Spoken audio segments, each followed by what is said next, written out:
eater for overeating, selling sugar and bogus freedom and broken English and private job.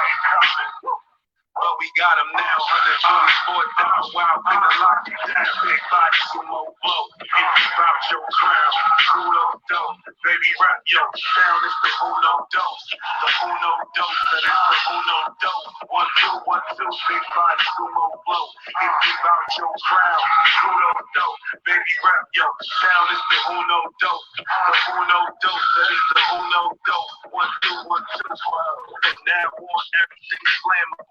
That Hebrew man's a whole different animal. I had a lot of hate in my heart. But I still feel somebody that'll lie to your face and get you killed too. If you name a time in a plate, I bring it real through. Return of the real Jew. I think a bad rap and he died. Promotion that's real G. Take me a bad match. All my enemies is red. They can laugh red. When I die, click emoji by my hashtag. Build a nation Israel, put in legwork. Yo, your boy is back. Yo, I know I've been really chilling lately, but I'm back. How y'all doing? What's going on, Israel? What's the word? How my black people doing? How y'all doing? We'll talk a little bit today. Y'all know I get in my moods. If you've been watching long, at least a year or two, y'all know I disappear here and there. And what I'm doing is I'm just watching. I'm just paying attention. I'm just observing, getting my thoughts together. Especially in today's world, there's so many people doing what I do. Um, Social media is really involved, and people have made these podcasts, if you will, vlogs, whatever the names have changed, whatever we call them, content creators. They've changed. They've been able to create careers for themselves. That's not my attention because I'm the people's champ. I do it for the love of my people. Hey, I always, if this thing gets monetized one day, so be it. That's not my motive. With that being said, let's get my disclaimer in. If you don't want to be here, move around. If you don't like what I say, turn me off and block me. Delete my number. Don't DM me. Unfollow me. Whatever. I'm not one of the people who customizes my speech based on what people like. I'm gonna tell you what you need to hear, and that's the end of it. I said what I said. So move around. I don't care what other people got to say. Because the way I look at it, I'm the originator. A lot of these people y'all talking about, oh, you sound just like this person. Go back 2 years and see my video. I've been saying the same thing 2 years, 6 years, 8 years, 10 years. Hell, go back 20 years and read my book. Negative Acceleration, if you can find it.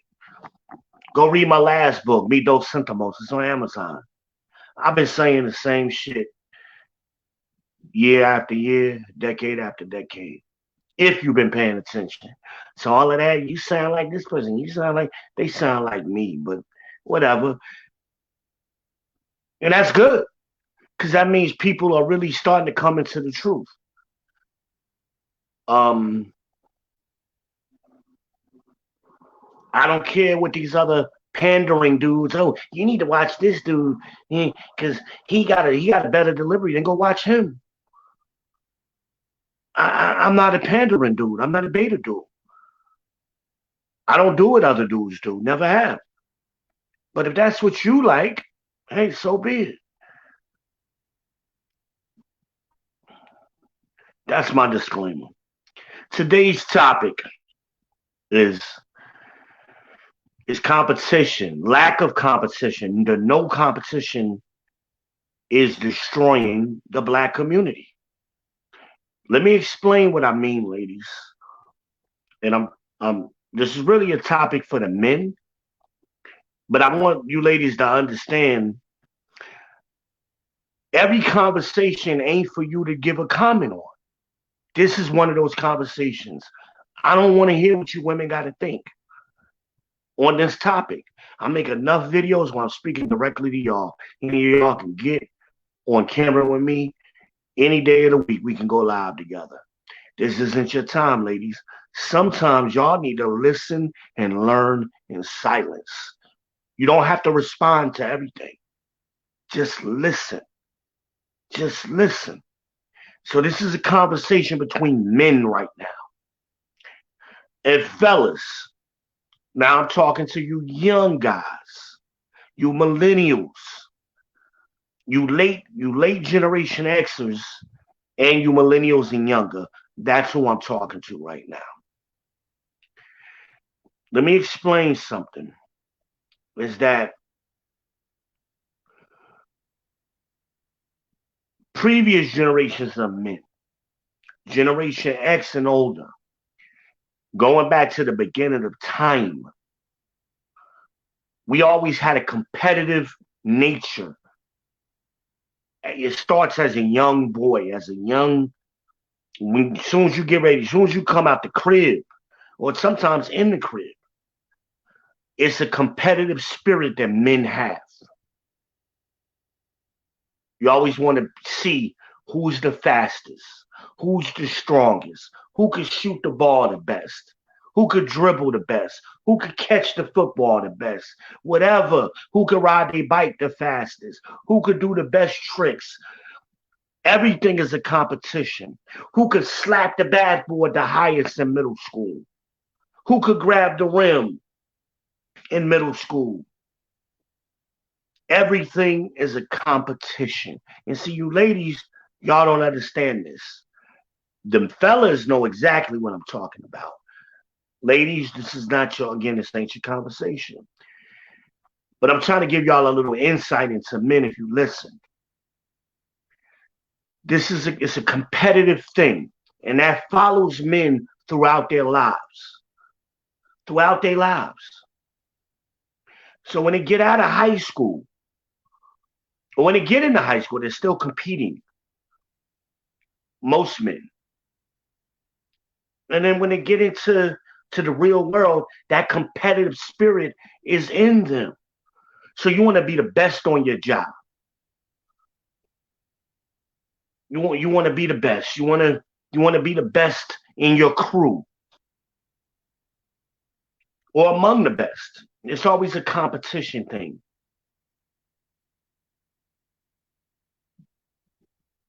And this is kind of, talking to you ladies, I realize that a lot of y'all are unaware of this. And a lot of you, the men that y'all have created, is unaware of this because we live in a world of participation trophies. Everybody gets a trophy. But see, the way it used to be, only the top 3 got a trophy. Gold, silver, and bronze. First, second, and third. And that was a necessary thing. So that way, if you didn't place, if there was a relay race in school, the 3 fastest came in, first, second, and third. You didn't get third. Maybe you came in 4th or 5th. So your next year, when you have the next relay race, the next year or the next race, whenever it may be, you've prepared for it. You prepared for it. You did whatever you could do to make yourself faster. You did your calisthenics. You did your push-ups. You did your leg ups. You did your calf extensions. You got up and ran every morning. You did what you did to make yourself faster than them other people. And then you hopefully placed the next time that the race came up. We don't have that in today's society because everybody gets a trophy. So there's no incentive to be competitive, to compete to be the best you can be. There's no competition. And this is what we have in today's society. We have a bunch of men who are uncompetitive, young men. And they have a sense of entitlement. And that's a feminine attitude. That's an effeminate spirit. Okay? And that doesn't work in a masculine world. Men who don't know how to compete, men who don't want to compete, men who feel entitled, or they think they got feelings and emotions. That don't work. You got to show your work when you want to run around a group of men. Because a group of men ain't giving each other credit for just showing up. What you bring to the table, bro? Where is your work? Show me your resume. What have you done? Because those of us out here that has done shit, and we've spent our lives being the best, or trying to be the best, or at least being competitive. We ain't giving you no respect for just showing up and walking up on the scene. Who are you? Who sent you? And that competitive spirit is, I don't care what you do. You wanted to be the best at what you could be. If you was working at McDonald's back in the day, you wanted to be the best person in the grill. You wanted to be the best cashier. You wanted to have the best customer service. And you competed with everybody else in that McDonald's to be that guy. To be the fastest dude in the grill. To be the fastest person on drive-thru. And as you got older and you got into other jobs, you wanted to be the best at that job.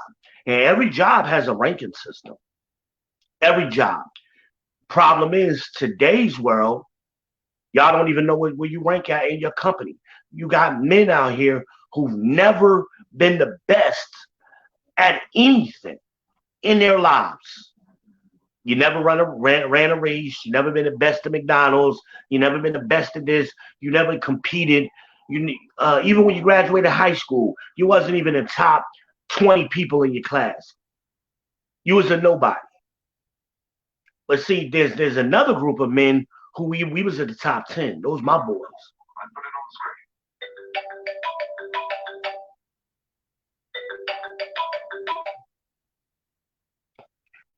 screen. Hey, I'm in the middle of doing something. I'll call you right back. All right.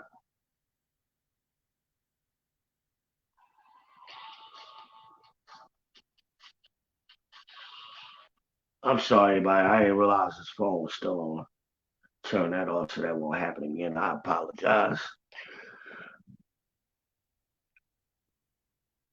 You wanted my crew. We wanted to be the best. We were the basketball players. We were the football players. We were the track stars. We were the smart kids. We competed to see who was ranking the highest in our graduating class. Were you in the top 10? Were you in the top 20? Were you in the top 50? Depending on how large the school is. Or were you just some guy that barely graduated? And ladies, that makes a difference. There's a difference between a doctor who graduates at the top of his class with an A and a doctor who barely graduates medical school with a C. There is a difference.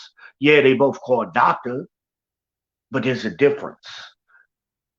Y'all got to start learning how to rank men appropriately. Put a number to the dude. However you rank a man, whatever metrics that you use, put a number associated with it.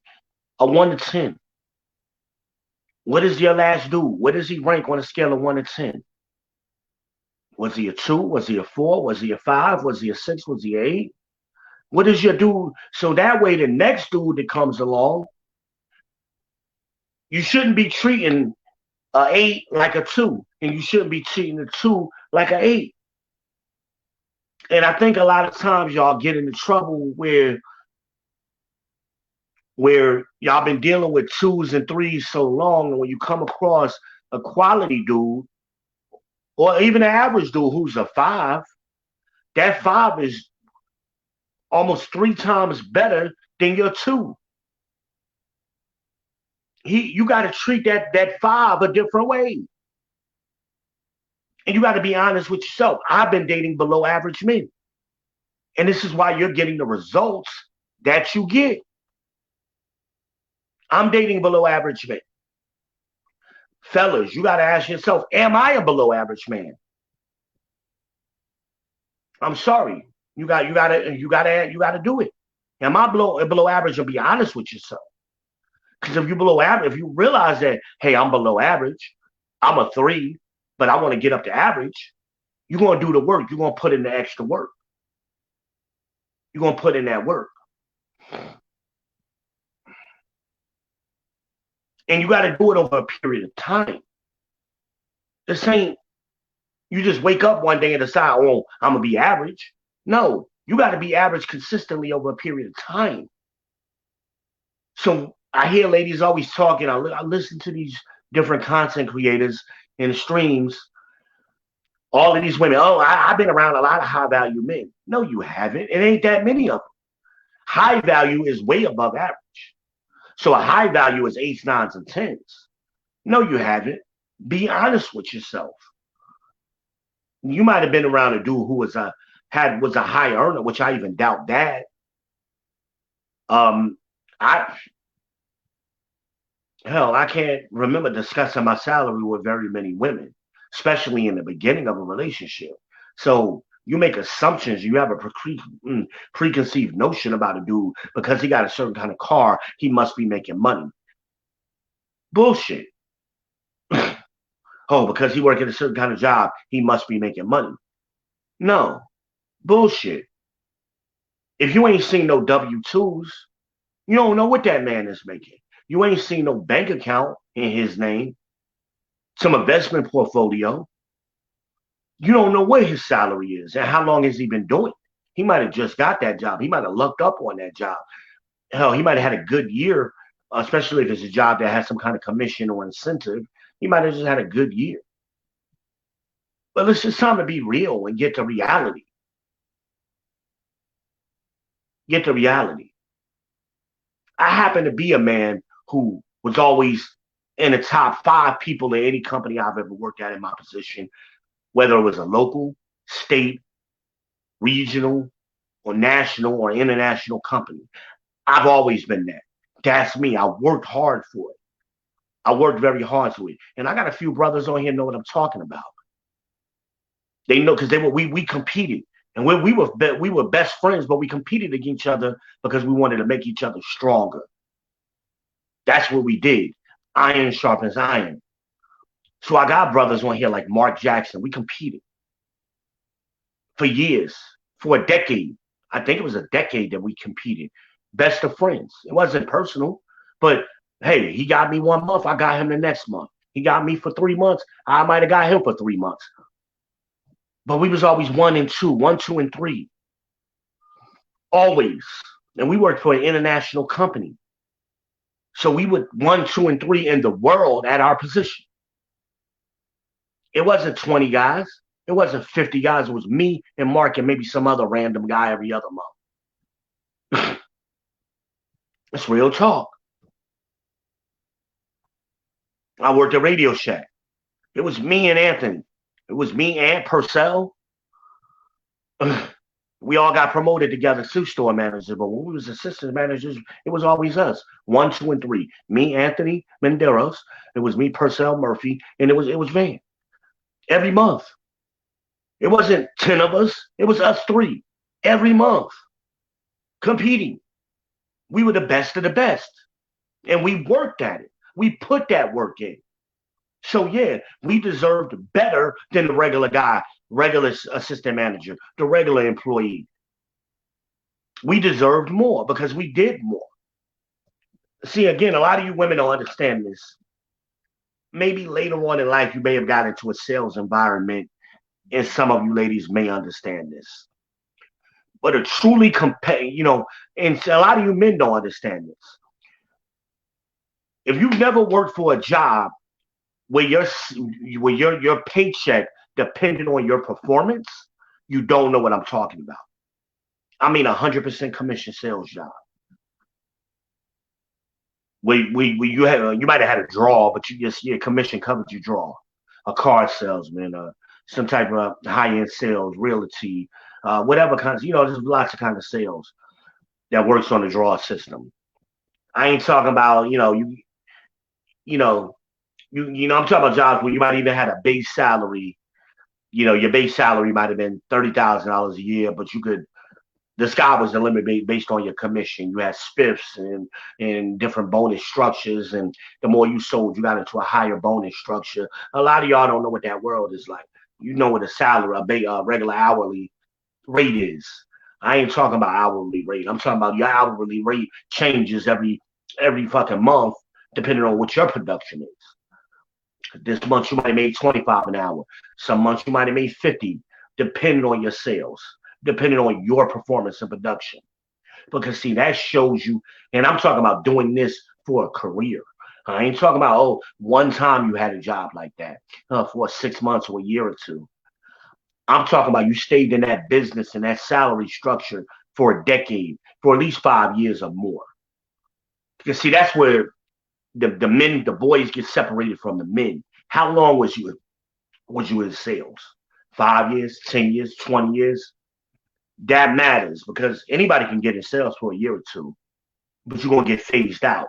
But if you was able to make a career over a 5 or 10 year, 20-year period doing sales, working in that kind of performance based environment, then you know what I'm talking about. You know what I'm talking about. But this, because you know that your job, your family don't eat if you don't perform. You can't not perform in that situation. Your kids need back to school clothes. You know you got to be performing in May, June, and July because all this is coming. I gotta have that back to school money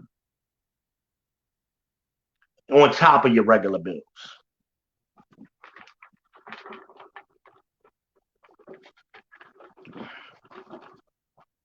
Some of you don't know. You don't know what it's like to compete. You just think you're entitled. Well, he getting it. I should get it. He got the pretty girl. I should get a pretty girl because he got one. He ain't no better than me. That's a female thought process. And ain't nobody better than nobody. Bullshit. Some people are better than you because they put in the work to be better. They developed themselves to be better. They studied more. They worked more. They trained more. They had natural abilities you just didn't have.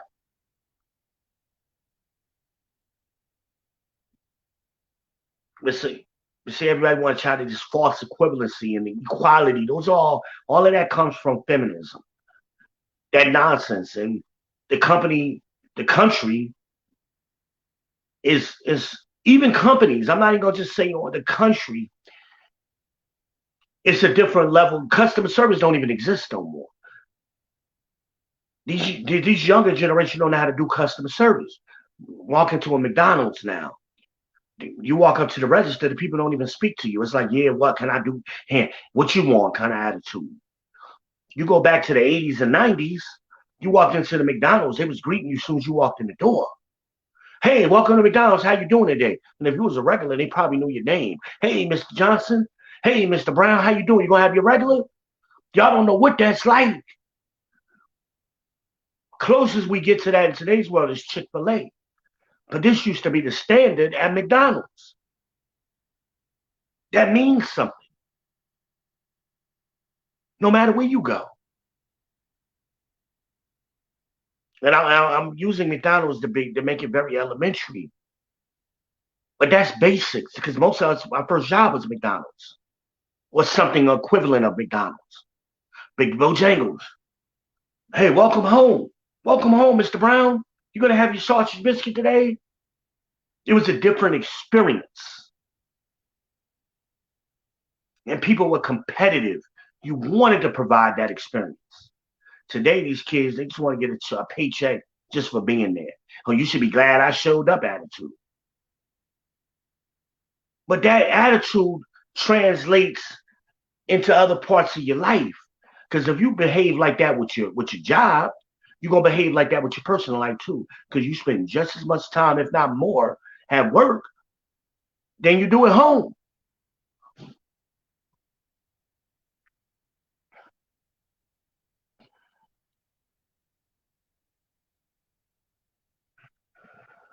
Um, And I know a lot of you, oh, you saying the same thing Kevin Samuel said. Again, I don't agree with everything Kevin says.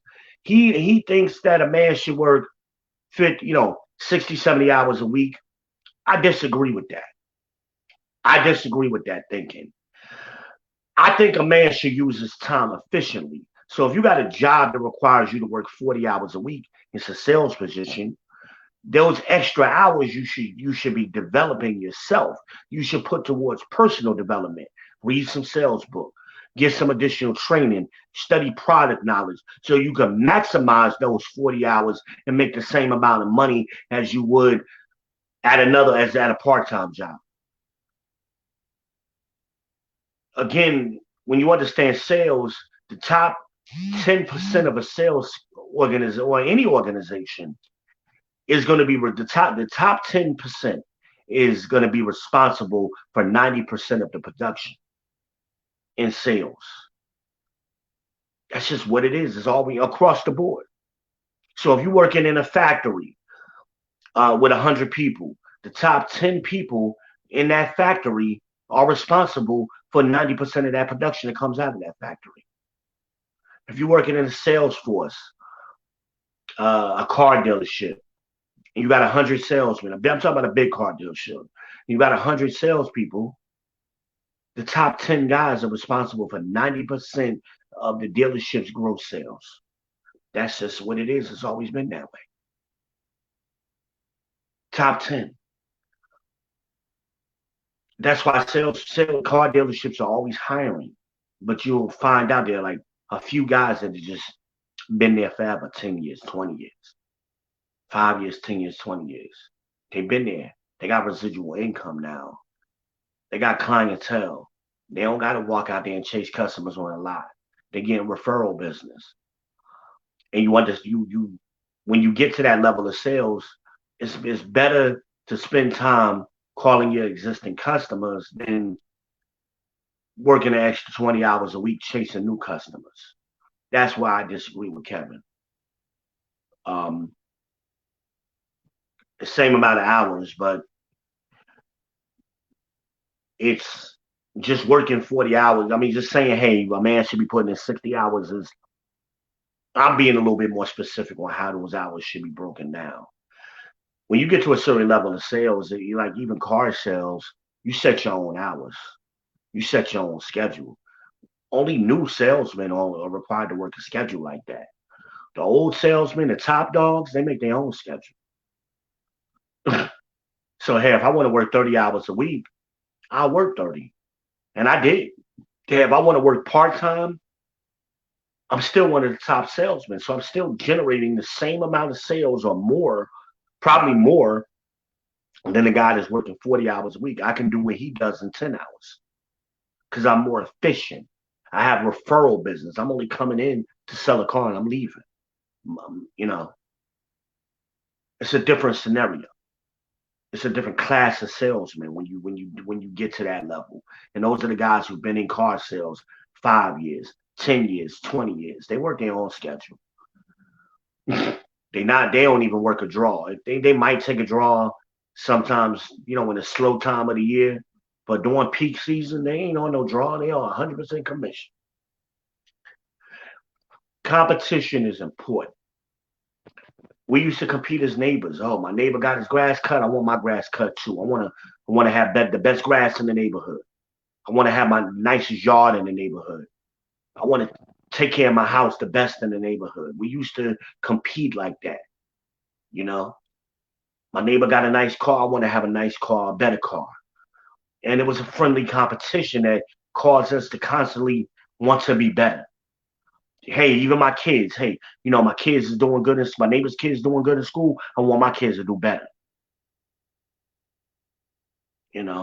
It's always this friendly competition. But we remove that out of society and there's no standards no more. And we just accept anything. And this is kind of like what when Monique was addressing with the bonnets. We used to have a sense of standards in our community. You dressed a certain way when you went to certain places. As simple as that. You go into an airport, you put on some at least casual. And casual could even be sweatpants. You can wear sweatpants and a polo, because I like to wear sweatpants when I go to an airport, because I don't want the X-ray machine going off, and I don't usually have nothing in my pockets, but my wallet with my ID in it. So that's just me. Put a pair of jeans on and a polo shirt. You can wear sweatpants with a polo, nice shirt on, but wearing a wave cap or a do-rag in the fucking airport or a bonnet, that's unacceptable. That's unacceptable. You going out to eat, you going to Applebee's, Red Lobster, Olive Garden, you don't have that shit on your hand, because we're responsible for ourselves as individuals, but we're also responsible for what we contribute to the group image. And we shouldn't be making your parents looking bad. Like, people ask, like, they be looking like, who raised you? Where do you come from? Your family name used to mean something. Who your mama? Who your grandmama? Oh, you one of them Bowens? Oh, you one of them McKays? You one of them Johnsons? You one of them? And you looking like you looking dirty, you looking dusty. You got that damn rag on your head. And then go back and tell your mama, your grandmama, and embarrass your grandmama and them. That's why you don't do it. And you embarrassing black people in general. Have a sense of standards for the community. You want better, you got to do better. It's like going to be in a math class. You got to show your work, y'all. You can't just answer the question. In math class, you got to show the work. How did you get to here, from there to here? That's real life. You got to show your work. And see, a lot of times, y'all women, like I said, you don't evaluate a man correctly. You look at results. Oh, he driving a car. That might not be his car. That might be some other chick car. Did he rent that car? Is that house he took you to? Is that his house, or is that an Airbnb? So y'all fall for a lot of gimmicks. You ain't looking for the work. You looking for the result. And a lot of y'all want to come in after the result is there. You want to come in, especially you younger ladies. You ain't going to meet a high value man at 20. That ain't going to happen. It ain't going to happen. He had enough to remember what I said. You got to be on a job or a work history in the industry 5 to 10 years to be significant on that job. 5 to 10 years at least. He 23 years old. He more than likely, he hasn't worked enough work history to even be on that job long enough. Now, it's possible, because I was a high-earning young man at an early age. That's because I started working for a company at 14 years old and worked for that company for 12, 15 years. So my situation was unique. Most people don't have that. Most people get their first real job after high school, after college. So the normal thing for a man is he's 25 years old. He might have just started getting to that 5-year mark. Well, guess what? That's year one now. That's year one. So now he just hit the 5-year mark. Let's say he started working for a company at 20. He got 5 years in. He's 25. This is his first year of being a high earner at 25. That's how it works. Or getting into the top ranks of that company. I'm not going to say a high earner. That's the other thing. It's time for us to start realizing what numbers is, what numbers are, and understanding factual numbers, not just making up numbers. Numbers are a real thing. And everybody wants to pretend that because I have a job, I'm in middle class. Wrong. You're in working class. Middle class, is you got to is a household income of 98 to 120,000 a year. That's middle class. Period. Anything under $98,000 a year for your household is working class. Well, the average black woman in this country makes what, 27,000 a year? You're damn near in poverty, boo-boo. The average black man makes 40. You're just outside of poverty. You're not middle class. It's time to start being honest about what those numbers are so we can be competitive. So that way, once we understand what numbers we're chasing, we all should strive to be in that $100,000 a year. So if you understand where you are as a household, oh, okay, I make 27, my man makes 40, or I make 27, however the breakdown happens, be honest about what it is so that you can be competitive as a household. But a lot of times we like to lie to ourselves because we got a certain car and truck and we live in a certain house, but you house poor, you car poor, you struggling, and you act like don't nobody know. Numbers don't lie. We can find out what you make. All we gotta do is know what company you work at. I don't know why people lie. We got a thing called Glassdoor. We got a thing called the internet. We can look up, and those numbers are reported by the employees themselves. It's time to stop lying.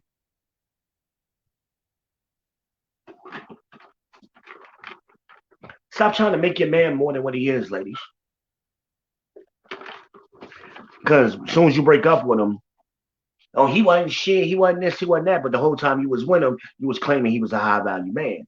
And that same ain't shit nigga, when it benefits you, you want to talk about, yeah, I've been with a bunch of high value men. Bullshit. No, you haven't. Never have.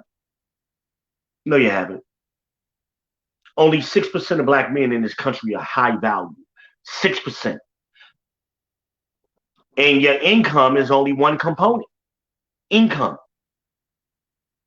is only one part of it. So a lot of you ladies think, oh, because he had a little pocket change, or he fronted like he did, oh, he's high value. Wrong. Wrong.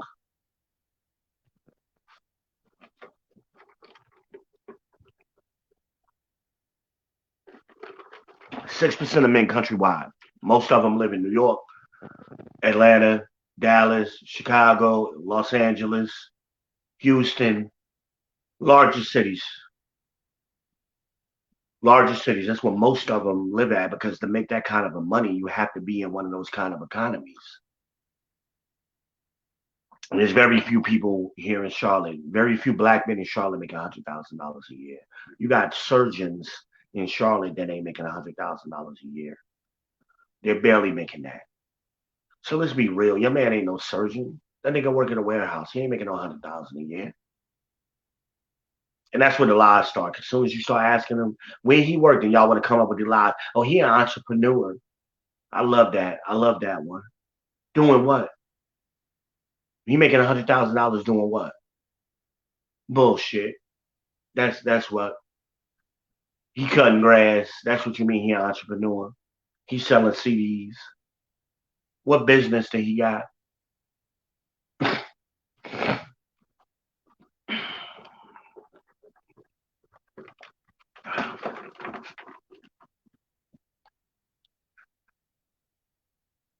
$20 an hour is roughly $40,000 a year. 25 is right about 50. So that means your man, to be $100,000 a year, he's making $50 an hour. Bullshit. Because there's no company paying hourly that way, first of all, so he would be on a salary. Most of y'all ain't dating men who have a job that pays a salary.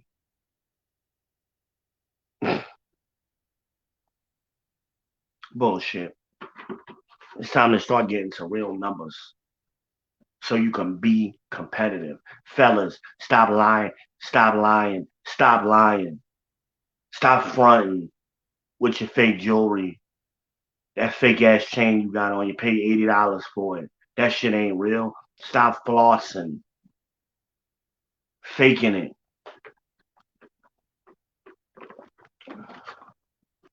because I want to see the work. That's what I want to see. I want to see how you got to your result. Show your work. So I worked at this job for X amount of time. I was this person on my job. I did this. I did that. I did this. Show your work. That's how I got here. And then when you get to that result, benefits come with that. You got property. You got cars that's paid for. You got good credit. You got this. You got that. It's a whole nother lifestyle. But a lot of y'all, you don't know because you're just fronting. You driving your aunt's car. You driving some girl's car. And you struggling to pay it. Struggling to keep your credit card paid. Stop fronting. It's time to be real. Put that work in.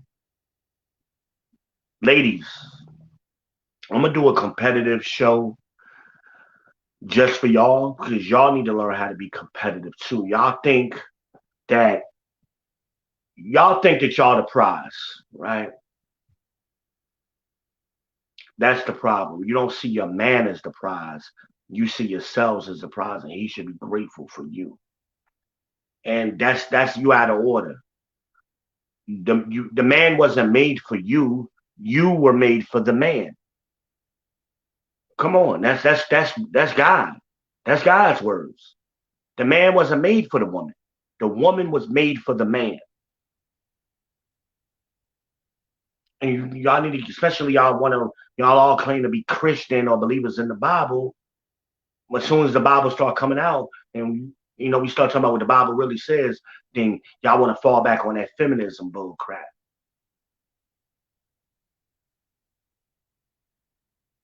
The problem is you're trying to lead when you should be following. Everybody ain't made to be a teacher. Everybody ain't made to be a leader. Sometimes you got to know your role. You got to know your position. You got to know your order. It's God, Christ, the husband, the wife. That's the order. God made that order up for a reason. It's not equal. Ain't no equality in the Bible. None. Nowhere is it in the Bible that is equal. Everybody got a job to do to get to a certain goal. The goal is to get to the kingdom. But see, y'all losing sight because y'all too busy worrying about images and worried about your own individual ego. The goal is for us to get to the kingdom. The only way we can do that is we gather ourselves together and put ourselves in order. Guess what? Your great-grandmamas was in order. And y'all love to talk about, oh, well, we got more and we got more education. Bullshit. Grandma had education. Y'all forget that the first black colleges was created in 1875, in the 1870s. And those colleges catered to the women. The men had to work on the fields, on the farms, but the fathers were sending their daughters to college. Then they would pay for the college with a wagon of corn or a wagon of wheat or whatever. If you ever been to a black college, they all got a hall, like a museum hall, where they show the history of that school. And when you go back to the 1800s, in the early 1900s, they show the farmers paying for their daughters' school. They was paying for the tuition that way. Y'all don't know your history. So that's why you're doomed to repeat it. So that's why y'all think you have more education, which doesn't mean shit. Education today is only job placement. They're teaching you how to do a job. Push a button, pull a lever, move a paper. That's it. They're not teaching you how to think. That's what education has become today. It doesn't make you intelligent. Intelligence and education are not equal. They don't correlate. One does not equal the other. But y'all try to hide behind education like I'm not stupid or I'm not ignorant. Ignorance means you didn't know something or you don't have a sophistication for something. That's what ignorance is. So you could be educated and ignorant as fuck, depending on what the topic is. Today, these most of y'all are getting your bullshit degrees in nursing, or some kind of humanities, communication, and usually you end up falling into education, even though you didn't go to school for that. Really, y'all get worthless degrees, ladies. Those degrees don't mean nothing. They don't translate into any money. That's why your salaries haven't gone up, even though your education has gone up. A few of you have made money,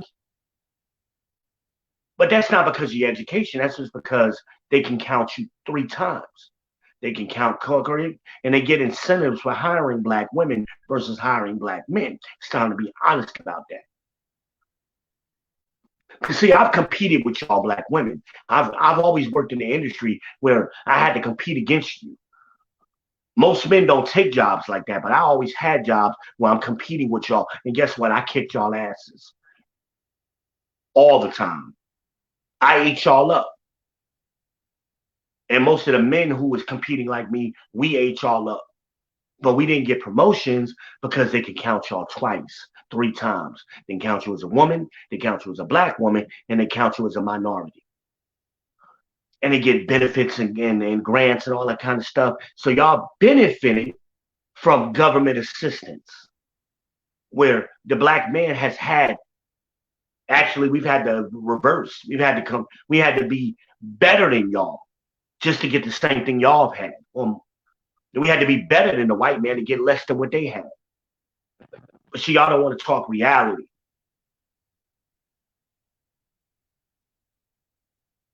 And I ain't talking to y'all who just graduated. You ain't been in your career 5, 10 years. You don't know what I'm talking about yet. You don't know. I'm talking about somebody who's been in the industry for 10 years or more. That's who I'm really talking to. And I don't care what the industry is.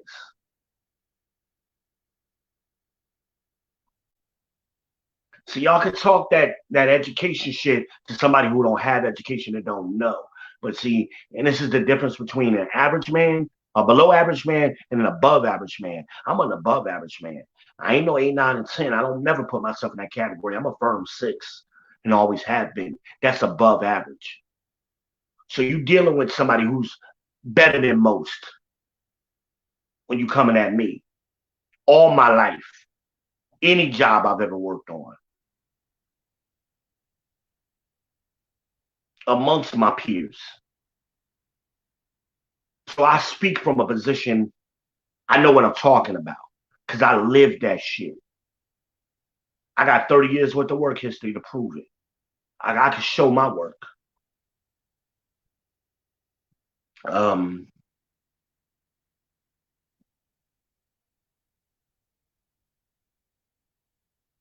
I ain't knocking you guys who play it safe.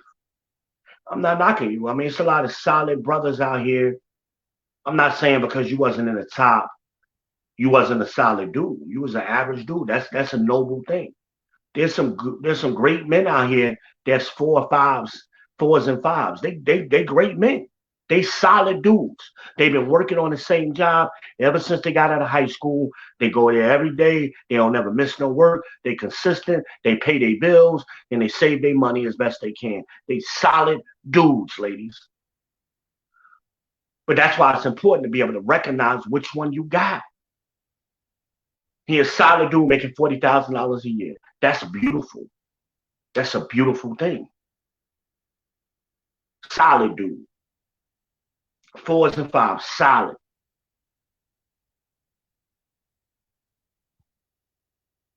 But y'all so blinded. Everybody thinks that they deserve, I deserve an 8, 9, or 10. Bullshit. You ain't never seen one. More than likely, you ain't never seen one.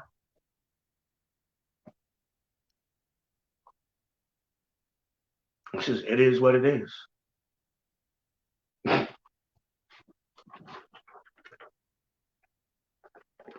First of all, your dude, even if he was making the money, he ain't had a network. You got to have a network of other high value men. He ain't had a network. He ain't respected. Don't nobody respect your cornball, nigga. Just be real about it. Oh, nobody even know who the hell he is. He's a nobody a lot of the times. Just because he on his little block, a couple of people know him, that don't make him high value. That network has to be of other high value men. I'm naming dudes. I'm naming dudes that's above average like me. I named like 6 of them earlier. Right, just off the top of my head. If I go down my list, I'll have more.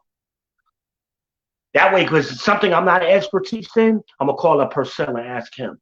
Something I'm not an expert, I need help with, I'm gonna call up Mark.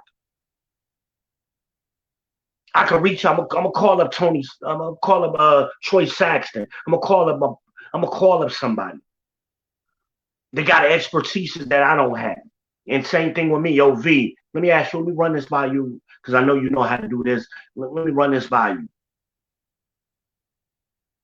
Quality men can do that. You know what? Damn, I need a mechanic. We call my boy John. He been a mechanic for 20 years. Solid dude. We call him up. Yeah, see, that make a difference, ladies. That way, when you have problems with your car, let me give you an example. You got a problem with your car. You got a high quality dude on you. You got a quality. Let me not say high quality. You got a quality dude on your team. Meaning he's a 5 or 6. No, 5 is average. Yeah, let's say you got a quality dude. He's solid dude to quality dude. 5 and 6, right? A 5 or 6. You got a problem with your car. He got a mechanic on deck. You can call up his mechanic and get your car straightened out. See, a low value dude ain't got no mechanic. I guarantee you. You gonna be, man, I don't know what you gonna do. I guess you need to take it by the dealership or take it over there to so and so. And I don't know. Quality dude, baby, I got you. Let me make a call to my homeboy real quick. Oh, you need some brakes on your car? I got a brake man for that. You need a tire? I got a tire man for that. Oh, I'm having a problem with this situation. Your quality dude can show you how to make moves. Nah, baby, don't call that number. Call this number. Do it. Work it this way. Oh, okay. Because see, equality was thinking different. He ran into some problems in his life. He done had to solve problems. So he helping you ladies through solving your problem. Damn, I'm having a problem with my taxes. Oh no, I got an accountant. I got an accountant on my team. I'll see you over there to my boy or my homegirl. They'll show you how to get your taxes straight.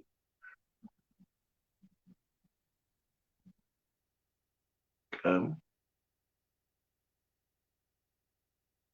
on now.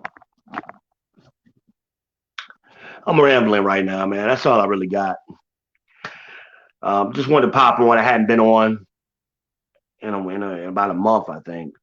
So I just wanted to touch bases. I'm trying to get going. And I'm testing a new software right now because I'm about to build a studio. I'm about to take this to the next level. I'm about to build a studio in the next month or two. And I'm gonna really change some things up. You know, because people have been requesting that I do some different things and want to hear my voice more on certain topics. So I think I'm gonna take it a little bit more serious, and I'm gonna do that. So, like and share, follow V. Shalom.